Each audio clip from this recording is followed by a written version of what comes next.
Hey! Aujourd'hui, c'est L'homme qui tua Lucky Luke de Mathieu Bonhomme. Et c'est toujours difficile de reprendre ce genre de personnage mythique de la bande dessinée, en règle générale, quand on est un auteur qui reprend comme ça un personnage aussi mythique, c'est toujours difficile, mais Bonhomme réussit avec brio à nous ramener Lucky Luke, à nous faire pas une suite de Lucky Luke, hein, c'est pas vraiment la suite de Lucky Luke, puisque avec les indices que nous donne Mathieu Bonhomme, ça se situe en plein cœur de la saga Lucky Luke, hein, puisque en fait cet épisode, et ça j'ai trouvé ça que c'était une idée géniale, cet épisode fait le lien entre le Lucky Luke qui fume et le Lucky Luke qui arrête de fumer. Comme vous le savez peut-être, au départ, Lucky Luke, il fumait. Et puis après, au bout d'un moment, des lois sont passées sur la représentation de la cigarette dans les médias, et blabla. Et donc, l'auteur a décidé de faire arrêter de fumer Lucky Luke.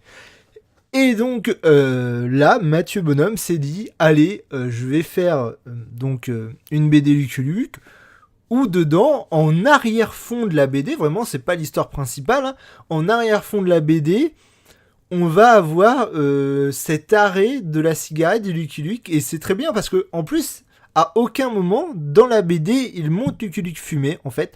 Au tout début de la BD, comme d'habitude, Lucky Luke arrive dans une petite ville du Far West et est à court de tabac. Et tout le long de la BD, l'un des trucs que va faire Lucky Luke, c'est d'essayer de chercher du tabac, mais il ne va pas en trouver. Et entre deux, il va aussi rencontrer un médecin qui, qui va se faire tuer. Ça, c'est par rapport à la trame principale, mais il va se faire tuer. Et ce médecin lui avait dit, oui, Lucky Luke, un médecin alcoolique et ultra fumeur qui était sur la pente descendante, mais qui a failli devenir une légende telle que Lucky Luke.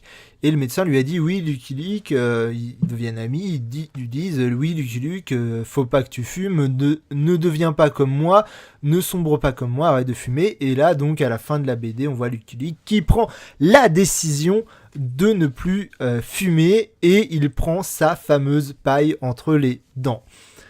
Bref, ça c'était le petit truc cool que j'ai trouvé vraiment de la BD, mais il y a aussi plein d'autres trucs cool, hein, comme le fait que la BD se rapproche plus d'un western classique que d'une BD jeunesse, en fait. Lucky Luke, à la base, c'est de la jeunesse, et ça se rapproche vraiment de la BD jeunesse. Là, on est plus dans du vrai western, j'ai envie de dire.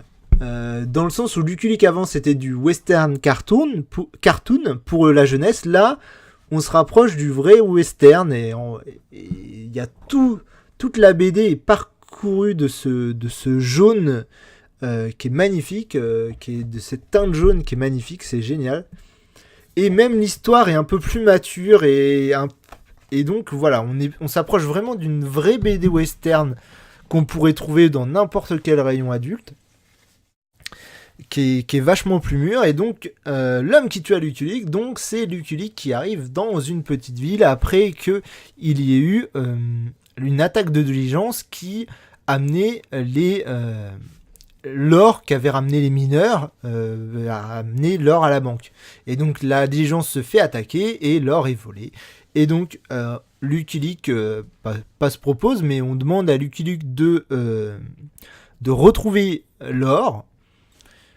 Et dans cette ville, il y a aussi une chose assez bizarre, c'est que il y a trois frères, dont un qui est shérif, mais qui a demandé à ses deux autres frères de jouer les shérifs à sa place.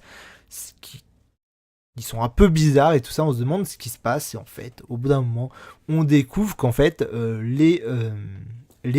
c'est les trois frères qui ont fait le coup, qui ont volé l'or, pour essayer de calmer leur père, qui est un vieil alcoolique aigri qui bat leur fils, qui les a longtemps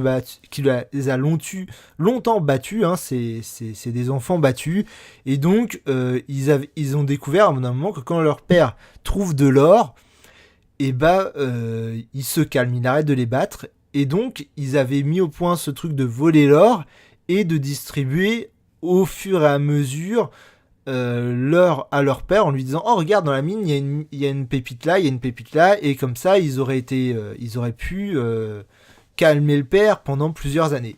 Sauf que bien sûr Lucky Luke arrive, en plus pendant le braquage de la diligence ils en viennent dans une sorte d'accident à tuer le mec qui faisait la diligence, donc ça motive Lucky Luke à